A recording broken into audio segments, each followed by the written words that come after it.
I'm Nova. I'm Alloy, and this is AgentStack Daily.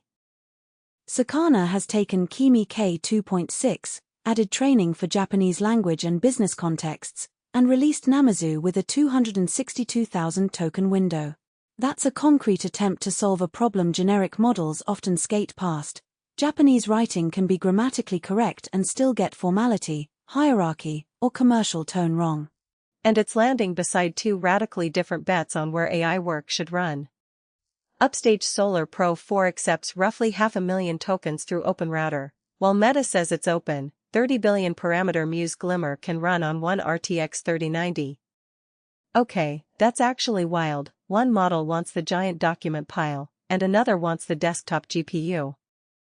Today, you'll hear how people are prompting Blender to build editable 3D scenes, turning finance research into traceable Excel and PowerPoint files, and putting specialized cyber models behind authorized access. We'll also get into a 10 million token private model, an adaptive safety layer for agents, Armenia's new AI facility, and a programmable Minimax H3 video and audio pipeline. Big context will grab the headlines. I'm watching the finished work, a scene, workbook, security service, or locally generated result that someone can actually use. Sakana AI has listed Namazu, a reasoning model built specifically around Japanese language and business use. It starts from Kimi K2.6 and receives additional training for Japanese instruction following and business contexts. The model is available through OpenRouter with a 262,144 token context window, enough capacity for substantial reports, contracts, customer histories, or long-running business conversations without immediately splitting them into fragments. Sakana calls it Japanese specialized rather than Japanese only, an important distinction for companies whose documents and messages routinely mix Japanese and English. I'm more interested in that specialization than another generic model claiming a tiny benchmark lead. Japanese business communication carries formality, hierarchy, implied context, and audience-specific phrasing. A response can translate every word correctly and still sound inappropriate to the person receiving it. Namazu explicitly targets that gap, so likely uses include structured business writing, customer support analysis, document comparison, and long-form summarization where tone has to survive alongside the facts. But I don't buy the label as proof. Sakana's description tells us the intended use. It doesn't establish how consistently the model handles honorific language, mixed language material, or specialized legal and financial terms. Right, and calling it a reasoning model suggests work beyond direct translation. A team could ask Namazu to compare policy documents, identify conflicting obligations, explain those differences in Japanese, and carry the source material through a longer exchange. The large window reduces pressure to summarize early, which can prevent small but important qualifications from disappearing. It still doesn't prove accurate retrieval from every part of the window. Capacity and comprehension aren't synonyms, despite years of model marketing trying very hard to make them rhyme. Still, Sakana is doing more than wrapping an English-first model in a translated interface.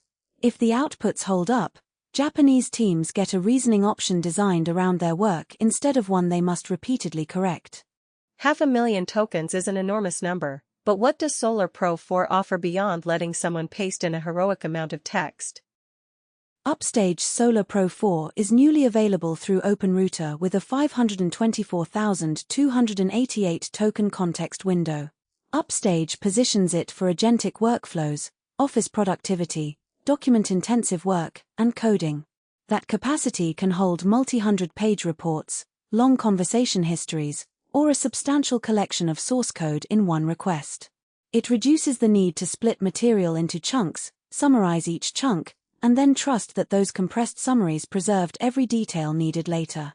Teams already using OpenRouter can reach the model through the same provider routing surface they use for other models, so there's no separate integration path implied by this listing. That could change long-running agent work, because agents accumulate decisions, tool results, documents, and corrections over many turns. More room lets the system retain those materials instead of repeatedly condensing its own past. Yet a context window only states what the model can accept. It doesn't show that Solr Pro 4 can find one buried clause, connect distant evidence, or reason accurately near the far end.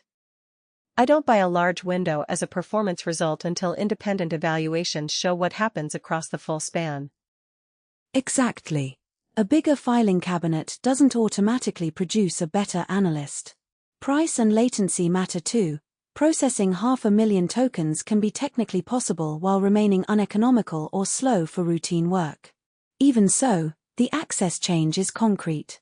Solr Pro 4 gives OpenRouter users another long context option aimed at documents, office work, coding, and agents. The headline is 500,000 tokens now. The unanswered question is whether the model uses that capacity well enough to justify filling it. Meta released Muse Glimmer, a 30 billion parameter open model positioned for always-on local agent work, with the striking claim that it runs on a single RTX 3090. That GPU is old enough to be sitting in plenty of developer desktops, which makes the claim more interesting than a demonstration on a rare data center accelerator. The Hugging Face listing describes Glimmer as an Imagen text-to-text conversational model, identifies an Apache 2.0 license, and provides Sapphire Tensors weights. It also includes evaluation results and marks the model as compatible with hosted endpoints, so local use is central without being the only deployment path. Okay, one consumer card running a 30 billion parameter multimodal model makes me sit up. Local inference changes privacy and economics together. A background assistant could process images, instructions, and intermediate results without sending each interaction to a hosted provider. Someone who already owns the card pays for power and hardware instead of metered tokens.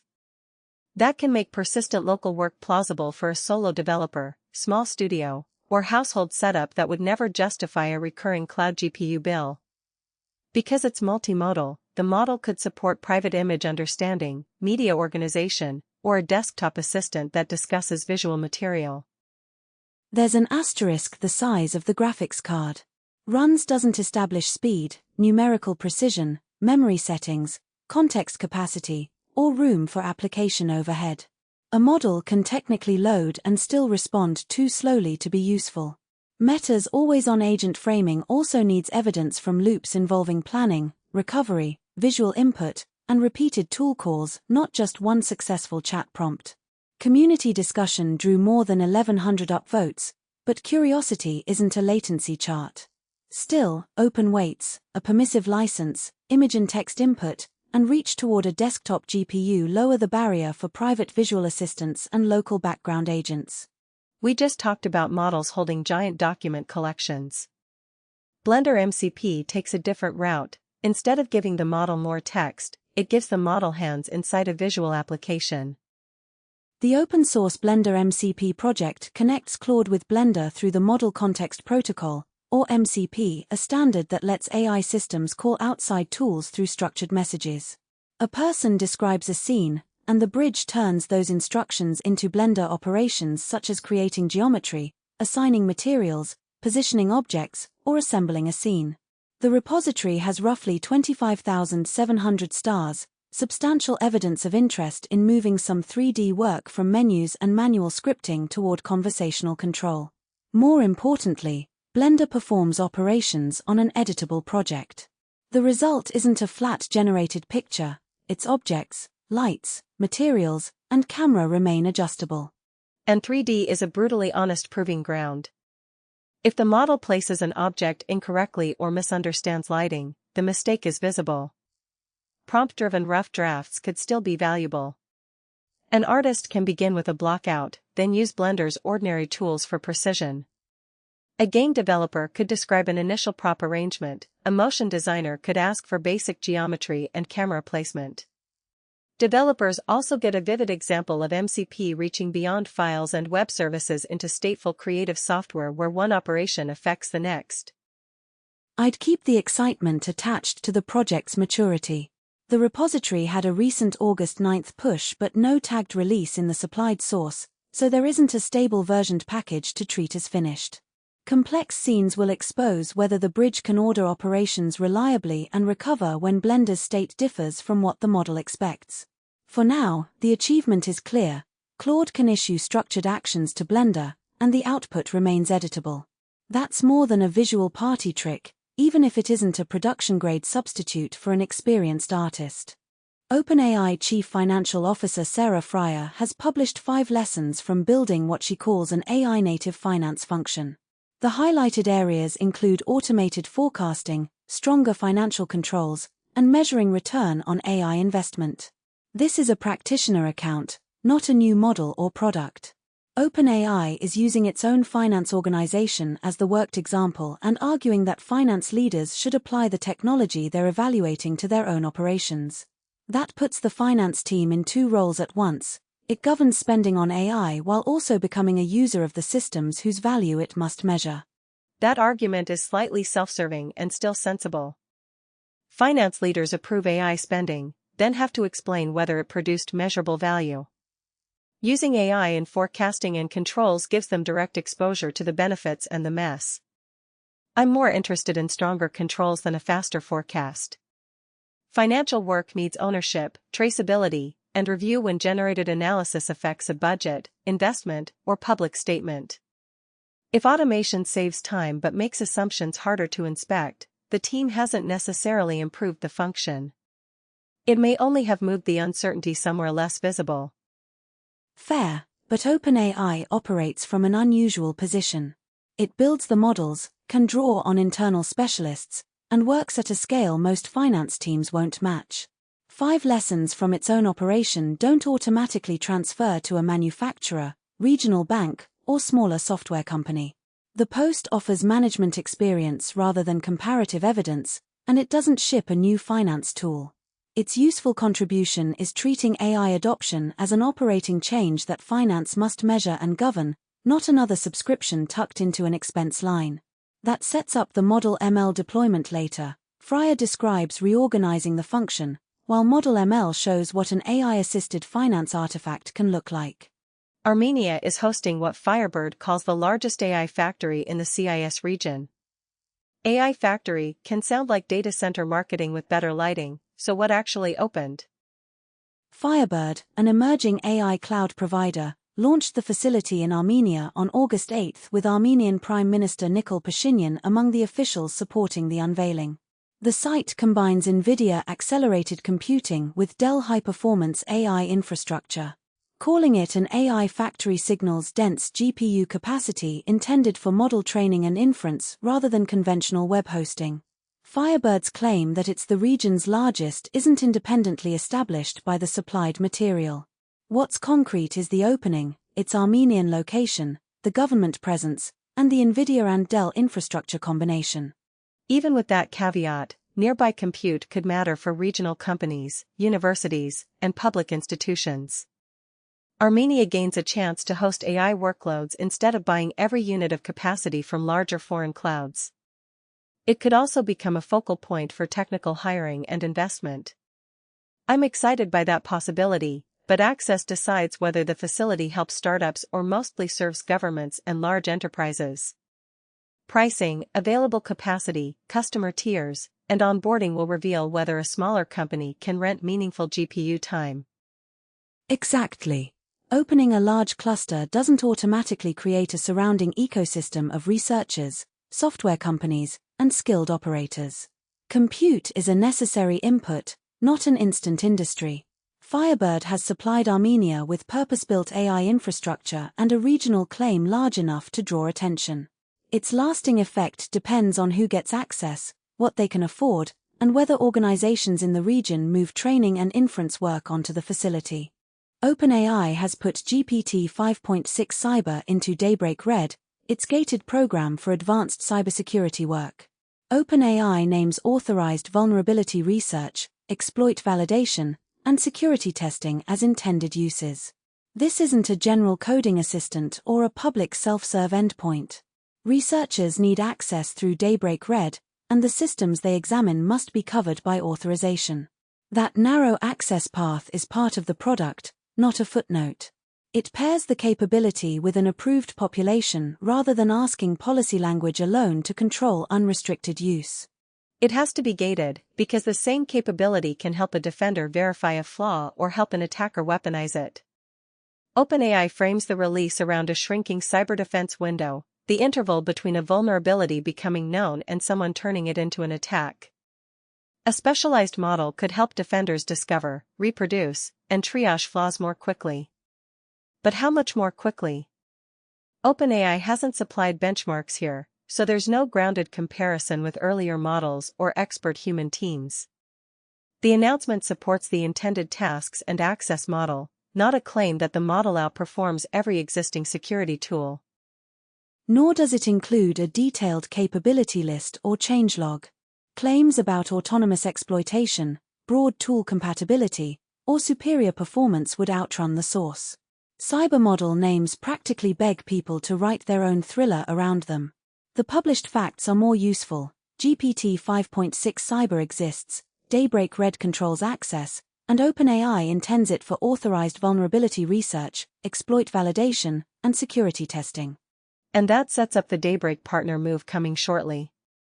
Daybreak Red grants approved researchers access, while vetted partners can deliver governed cyber services to customers. OpenAI is widening distribution without removing authorization. That's encouraging, but accountability has to remain clear when a model provider, security firm, customer, and affected system all sit in the same chain. Who approved this action can't become an archaeological question after something breaks. New research called SHE lets an agent's safety wrapper change after failures instead of remaining frozen at launch. It manages 4 parts separately: system instructions, rules, safety memory, and tool permissions. During agent runs, SHE observes a failure, diagnoses which part allowed it, and revises that part. In ordinary terms, it turns near misses into focused policy changes rather than rewriting everything after each incident. That separation matters because a mistaken tool permission calls for a different correction than a missing instruction or forgotten safety lesson. That's appealing, but self-evolving safety deserves skepticism. The researchers report more than a 3-fold reduction in successful attacks against a fixed baseline on agent safety bench. They also say the learned protection held up on agent harm, a separate set of unseen risks, and transferred across underlying models without additional training. Those are research results, not field deployments. A mistaken diagnosis could still revise the wrong boundary. The grounded advance is narrower, separating instructions, rules, memory, and permissions gave the system distinct places to respond to observed failures, with reported gains across 2 evaluations. Here's a wonderfully human-sounding problem. On difficult questions, a model that sounds sure from its first step may be less trustworthy than one that begins uncertain. Researchers found that confidence-based answer selection can collapse when several attempts all receive similarly high confidence, including the wrong answer. A common approach generates multiple answers and picks the one the model rates most confidently, without using a separate judge. On hard questions, those ratings can flatten and stop distinguishing genuine reasoning from early commitment. Their framework, called consilience, looks at how confidence changes during a reasoning attempt. It favors an answer that begins uncertain, explores, and then converges. A chain that remains confidently flat receives more suspicion because the model may have committed too early. That differs from choosing whichever final answer carries the highest confidence score. I buy the intuition with one caveat: visible hesitation isn't automatically better reasoning. The research claim is narrower. On the hard problems studied, the path of confidence revealed information the final value missed. One number at the end leaves out how the model arrived there. Model ML is using GPT 5.6 Sol to carry finance research and analysis through to editable PowerPoint decks and Excel workbooks. The important word is editable. The system doesn't stop at a prose answer or static report.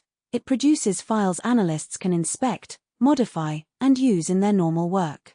Model ML also builds traceability into those outputs so claims can point back to supporting sources. That's more demanding than making a plausible paragraph appear in a chat window. The workflow has to organize research into structures finance teams already use while preserving a path back to the material behind the numbers and claims. Absolutely. An analyst doesn't get credit for a beautiful paragraph if the result has to become a workbook by 6 o'clock. Editable cells and slides preserve the familiar review surface, while traceable support lets a colleague, compliance team, or decision maker challenge an assumption. The artifact can enter a meeting instead of becoming raw material someone must rebuild first. Traceability is crucial because generated Office documents can acquire false authority. A polished chart may look final even when it rests on a weak source or faulty transformation. Model ML's described approach keeps the output connected to supporting material, though OpenAI's feature doesn't provide comparative accuracy or measured time savings. This is a named deployment showing the workflow's scope, not proof that every generated workbook is correct. Editable output doesn't guarantee sound formulas or complete citations. It does provide a format in which those things can be inspected rather than hidden behind a chat response. And it gives Freier's AI-native finance argument a concrete destination. Research becomes more useful when the model returns objects finance already works with. If this spreads, models won't merely answer analysts, they'll help produce reviewable workbooks and presentations. The strongest part isn't autonomous finance.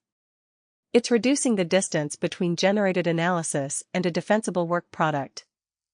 OpenAI sent Texas Governor Greg Abbott an August 10 letter pledging what it describes as responsible AI infrastructure growth in the state. The company says that growth should be reliable, transparent, and beneficial to Texans. It's a public statement of posture, not a binding construction plan, permit, or new regulatory agreement. The letter doesn't alter the state and local approval processes that individual sites must pass through. Nor does it supply project-level figures for electricity, water, land, employment, or infrastructure spending. So why does a non-binding letter matter at all? Because it gives communities and policymakers language they can compare with later projects. Large AI facilities can affect electricity demand, water, land, construction, local employment, and the cost of expanding supporting infrastructure. Responsible only becomes meaningful when specific sites disclose measurable effects and commitments.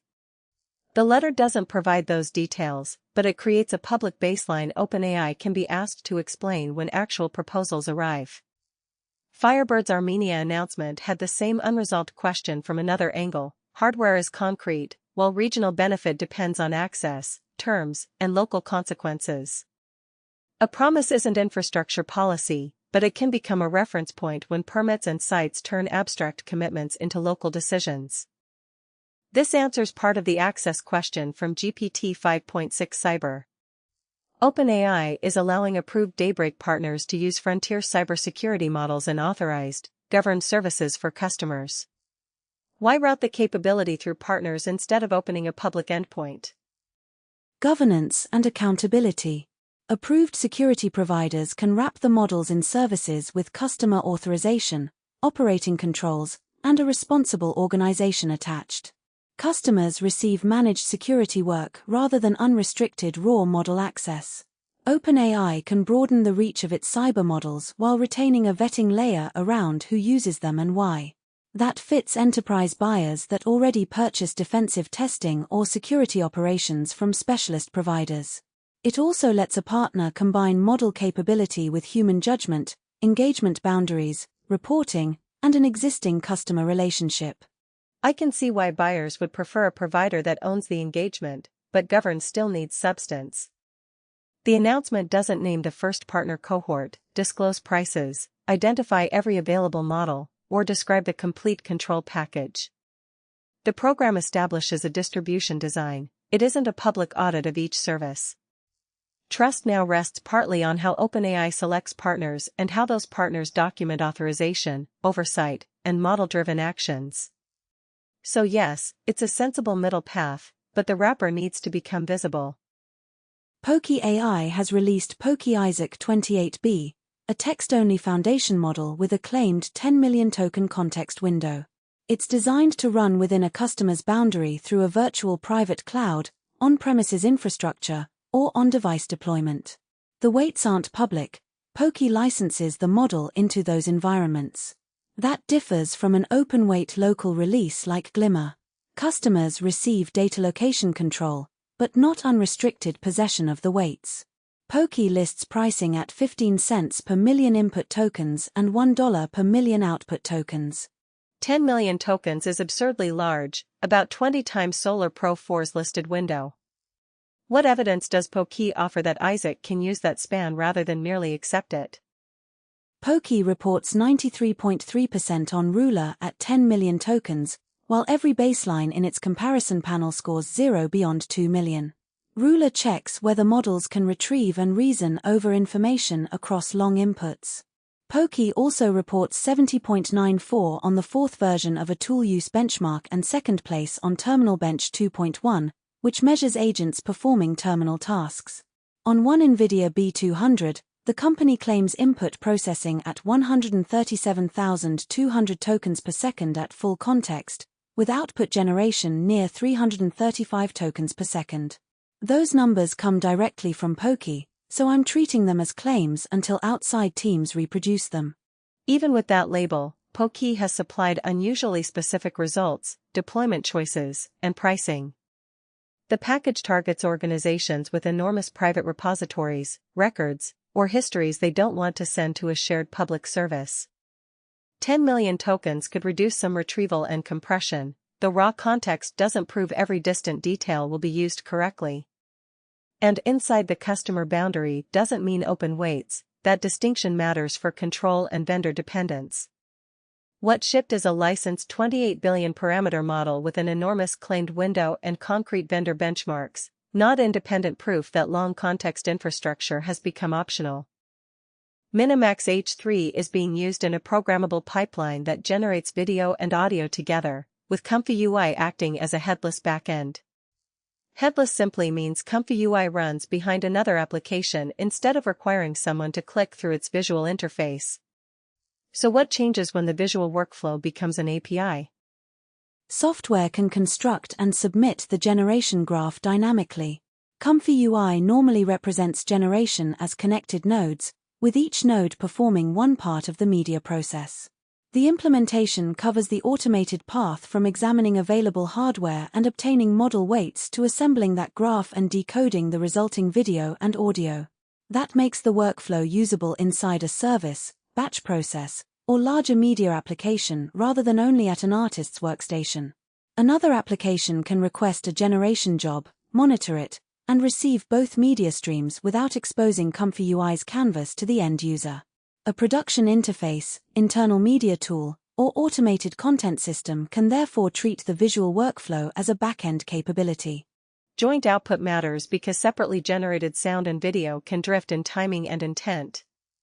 A coordinated pipeline gives the surrounding application one workflow to manage and one result to decode. Okay, that's more interesting than merely putting a button in front of Comfy UI. It turns a graph an individual artist might run manually into something other software can invoke repeatedly. Still, the source is an implementation guide, not evidence of universal hardware support, production reliability, or better output than competing systems. It demonstrates a concrete route for driving Minimax H3 through Comfy UI's APIs and returning both media streams. The achievement is programmability and integration, not a settled quality verdict. 3 repositories show MCP tooling separating into real infrastructure. HCUD/Nanobot leads with 46,839 stars and released 0.3 in July, followed by another update in August. It's a lightweight, self-hosted Python agent framework with a web interface, tools, memory, automation, multi-agent workflows, chat integrations, and MCP support. Deus Data/Codebase Memory MCP released 0.10 in August and gives agents a persistent knowledge graph over code rather than making them reread a repository on every question. Those two fit together. Nanobot can run the agent, while Deus Data/Codebase Memory MCP can supply its durable map of a codebase. The latter has 38,499 stars and claims support for 158 languages, sub-millisecond queries, millisecond scale indexing for an average repository, and 99% lower token use. Those figures come from the project. Prefect HQ/FastMCP handles another layer by making MCP servers and clients easier to build in Python. It has 27,171 stars and released 3.4 in August. Nice division of labor. Nanobot supplies the broad agent framework, Codebase Memory MCP makes the bold efficiency claims, and Fast MCP lowers the effort required to expose another application through the protocol. Together, they point toward reusable agent hosts, persistent context services, and tool servers, not merely 3 demos that happen to speak MCP. Sakana Namazu is newly available through OpenRouter with 262,144 tokens of context. It's based on Kimi K2.6 and receives extra training for Japanese language, instruction following, and business contexts. The compelling comparison isn't simply Japanese versus English. It's whether that training preserves formality, intent, and domain language across long documents and mixed language work where a fluent but culturally wrong answer still fails. Upstage Solar Pro 4 is also newly listed through OpenRouter, doubling that capacity to 524,288 tokens. Upstage names agents, office productivity, document-heavy work, and coding as intended uses. Its immediate attraction is fitting much larger working sets into one request. The unresolved question is how accurately, quickly, and economically it works near the context limit, where accepting information and actually using it become very different achievements. Muse Glimmer 30B is an Apache 2.0 licensed open model for conversational image and text-to-text work. Its listing uses the Transformers ecosystem and Safatensors weights, includes evaluation results, and marks the model as compatible with hosted endpoints. It had 902 likes when captured, while the listing showed 0 downloads. That mismatch is worth noticing. Visible interest and measured adoption aren't the same thing. Still, its appeal is Meta's claim of local multimodal inference on one RTX 3090. That could support private image understanding, media organization, or a persistent desktop assistant without making a cloud call for every interaction. Exact speed, memory use, context, and runtime details depend on the model card and deployment. The grounded headline remains notable. A 30 billion parameter open multimodal model is being aimed at consumer GPU operation rather than assuming a data center accelerator. Putting frontier cyber models in more trusted hands expands OpenAI's Daybreak approach through approved providers delivering authorized security services. Premium seats are coming to ChatGPT Business addresses heavier workplace usage, with $100 in workspace credits offered to organizations signing up by August 20th. One packages sensitive specialist capability through vetted services, the other sells more capacity inside a general business workspace. And how Zapier transformed core marketing processes with ChatGPT work supplies the operational example. OpenAI says Zapier's enterprise marketing team uses it to reduce lead funnel drop-offs, build campaign assets, and automate reporting, though the summary doesn't provide measured improvements. Together, the 3 items package access around distinct roles: governed cyber providers, high-usage business teams, and marketers embedding AI in recurring work. For supporting sources and full details, look at the show notes at tobyonfitnesstech.com. Thanks for listening to AgentStack Daily. We'll be back soon.